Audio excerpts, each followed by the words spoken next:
بسم اللہ الرحمن الرحیم۔ السلام علیکم ناظرین اکرام، ایک چھوٹی سی حدیث مبارکہ بیان کرنے لگا ہوں۔ ایک آدمی نے نبی صلی اللہ علیہ وآلہ وسلم سے پوچھا، اسلام کی کون سی حالت افضل ہے؟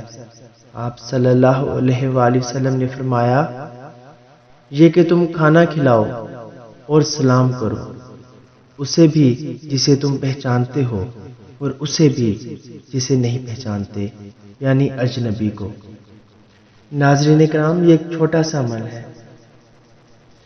ہمارے روزمرہ معمول میں ہم اپنے کتنے جاننے والے اور نہ جاننے والے لوگوں سے ملتے ہیں، آمنا سامنا ہوتا ہے، لیکن ہم اجنبی کو سلام نہیں کرتے۔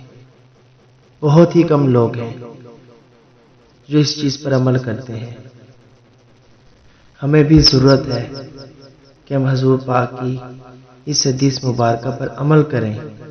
یہ انتہائی چھوٹا سا عمل ہے، لیکن فضیلت میں بہت بڑا ہے۔ دعا ہے اللہ تعالی ہمیں اس پر عمل کرنے کی توفیق عطا فرمائے۔ جزاک اللہ۔